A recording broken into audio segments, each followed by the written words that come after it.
ഞാനും കോയിനാട്ടിൽ ഇന്ന് പയ്യന്നൂർ പോയിട്ടുണ്ടായിന്. അന്നേരം റോഡ് ക്രോസ് ചെയ്തിട്ട് പോകാനും വെയിലത്ത് പോകാനും മടിച്ചിട്ട് ഞാൻ പറഞ്ഞു ഞാൻ ഇപ്പുറം നിൽക്കാം, നിങ്ങൾ പോയിട്ട് വാന്ന്. അങ്ങനെ ഞാനിപ്പുറത്ത് നിന്നു, ഇവരങ്ങോട്ട് പോവുകയും ചെയ്തേ. അപ്പോൾ കുറച്ച് തണലത്തോട്ടങ്ങ് മാറി നിൽക്കാമെന്ന് വിചാരിക്കുമ്പോഴത്തേക്ക് അവിടെ ഒരു അമ്മ വള വെക്കുന്നുണ്ട്. അപ്പോൾ ഈ കൂട്ടയിൽ വള വെക്കുന്നതൊന്നും ഇപ്പം അങ്ങനെ കാണാനേ ഇല്ലല്ലോ. നമ്മളെല്ലാം ചെറുപ്പത്തിൽ ഒരു വള കിട്ടണമെങ്കിൽ ഇങ്ങനെ ആരെങ്കിലും വീട്ടിൽ ഇങ്ങനെ കൂട്ടയിൽ വളയെല്ലാം വെച്ചിട്ട് കൊണ്ടുവന്നല്ലേ നമ്മളെല്ലാം വള വാങ്ങൽ. ഫാൻസി കടയിലൊന്നും പോയിട്ട് നമ്മളൊന്നും ചെറുപ്പത്തിലൊരു വള വാങ്ങിയതായിട്ടേ ഓർമ്മയില്ല. അതീ നമ്മളെ പൂരത്തിൻ്റെ സമയത്തെല്ലാം അത് ഇവർ കരിയായിട്ട് വരൽ. അന്നേരം എത്ര കയ്യുന്നത്ര വള വാങ്ങിയിട്ട് കൈക്കിടും.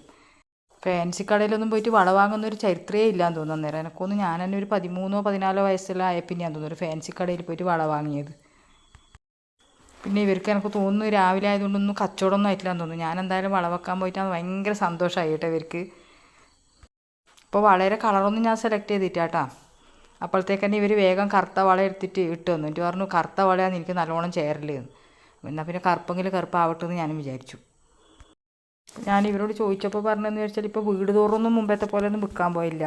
വീട്ടിൽ തന്നെ രാവിലെ വന്നിട്ടൊരു 3 മണി വരെ ഇരുന്നിട്ട് വിൽക്കലാണ്. അപ്പോൾ ഇപ്പം ആരും വാങ്ങുന്നുണ്ടോ ചോദിക്കുമ്പോൾ എന്ന് പറഞ്ഞാൽ കുഞ്ഞള ചെറിയ കരിവളയും ആ വെള്ള കറുപ്പ് കല്ലേലും ഇല്ലേ അങ്ങനത്തെ വള അതെല്ലാം അത്യാവശ്യം ആൾ വാങ്ങും. എൻ്റെ എല്ലാം ചെറുപ്പത്തിൽ എനിക്ക് തോന്നുന്നൊരു മാണി എന്ന് പറഞ്ഞിട്ടുള്ള ഒരാളാണ് വളയും കൊണ്ട് വരൽ. എല്ലാ സമയത്തും അന്നേരം അവരും വരലില്ല. അധികം ഈ ഞാൻ പറഞ്ഞില്ലേ പൂരത്തിൻ്റെ സമയത്ത്, ആ സമയത്ത് ഈ കരിവള വെക്കലും ഭയങ്കര ഒരു ഹരമാണ്. അപ്പോൾ ഈ കുപ്പിവളയെല്ലാം പൊട്ടുന്നതിന് മുമ്പിൽ ഇതെനിക്ക് ചേരുന്നുണ്ടോ ഇല്ലയോ എന്നെല്ലാം ഒന്ന് വേഗം പറയണം കേട്ടോ.